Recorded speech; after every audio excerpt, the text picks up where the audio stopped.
ये दो चीज तुमको हम पहले दिमाग में सेट कर लो। पहला हमने क्या दिया है बाबू, यदि हम लोग मनी का डिमांड करेंगे तो यदि डिमांड हो रहा है तो हम लोग पूर्ति कर देंगे तो हमारा बैलेंस बराबर हो जाएगा।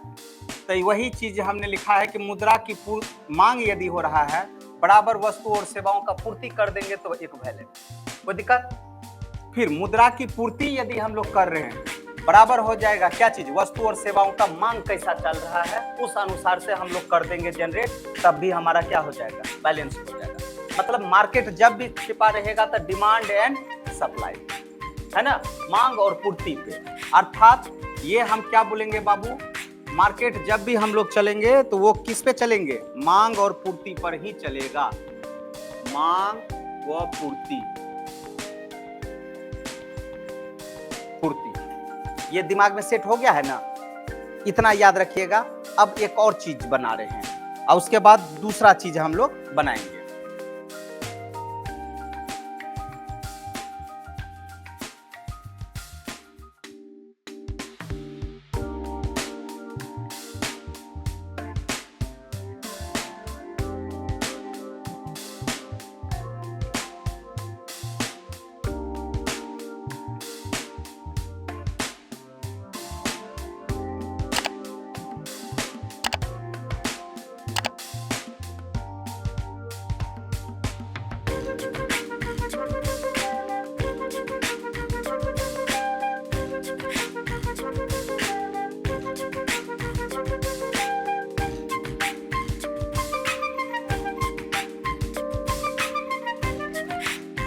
उधर हम लोग क्या देखें, यदि हम मुद्रा की मांग कर रहे हैं तो वस्तु और सेवा का क्या कर देंगे, हम लोग पूर्ति कर देंगे। तो वस्तु और सेवा का पूर्ति कर दिए।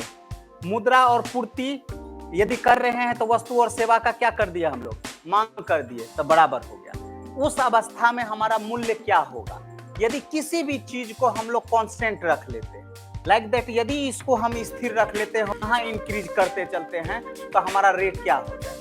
किसी को भी करेंगे हम लोग तो सेम बराबर उसका मूल्य क्या होते चलेगा।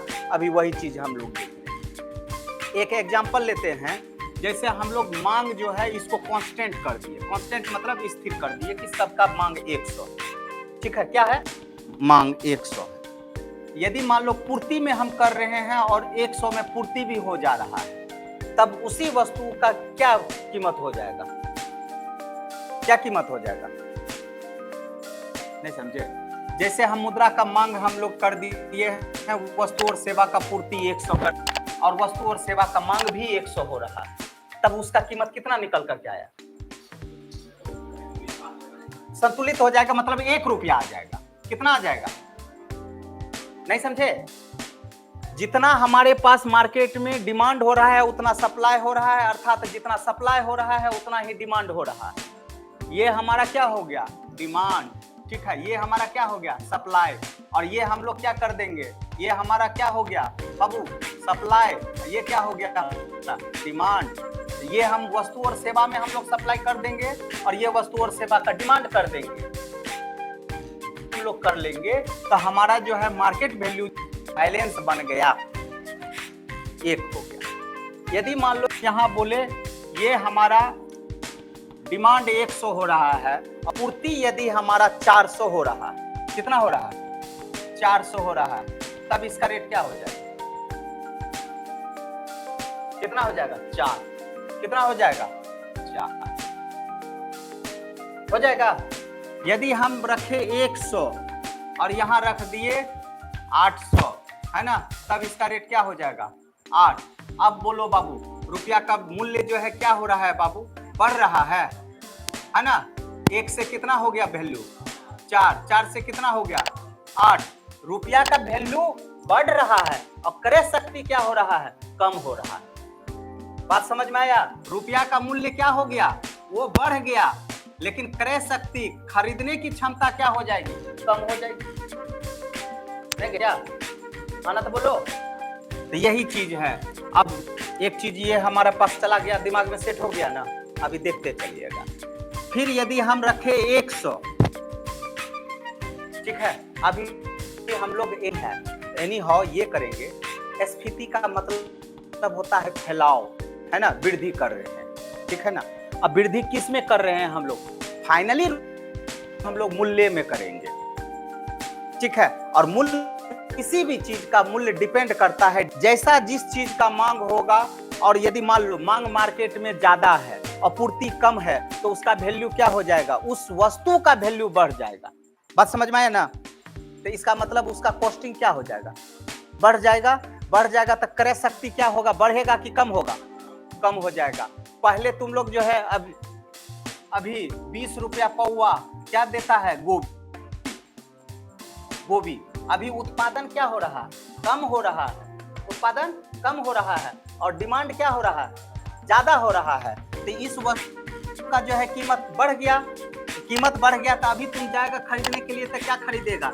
100 ग्राम वाला भी गोभी आता है दीदी, इसलिए कि इसका क्रय शक्ति तुम्हारे पास अभी उसी हिसाब से ना बजट देखोगे कि मेरे पॉकेट में कैसा पैसा है। अमी बात समझ में आया? यही चीज यहाँ उत्पादन बढ़ गया, इसका उत्पादन क्या हो गया? बढ़ गया, मतलब पूर्ति ज्यादा होने लगा और डिमांड है ना। अब ये क्या हो गया कि अब जो पौवा में मिल रहा था वो चीज हमको क्या चीज में मिल रहा है? किलो में, पसेरी में मिल रहा है। तो उस समय इसका क्रय शक्ति कम हुआ कि ज्यादा हुआ? ज्यादा हो गया। और रुपया का वैल्यू क्या हो गया? कम। बात समझ में आया ना? हमेशा दोनों चीज में तुलना करते चलना, मुद्रास्फीति तोरा माथा में घुस गया। डिमांड ज्यादा है, वो देखना है कि डिमांड है कि नहीं है। ऐसा ना हो कि वस्तु तुम पूर्ति तो कर रहा है, ठीक है, उत्पादन कर रहा है, लेकिन मार्केट में डिमांडे नहीं है। डिमांड भी होना चाहिए, तो उस हिसाब से होता है।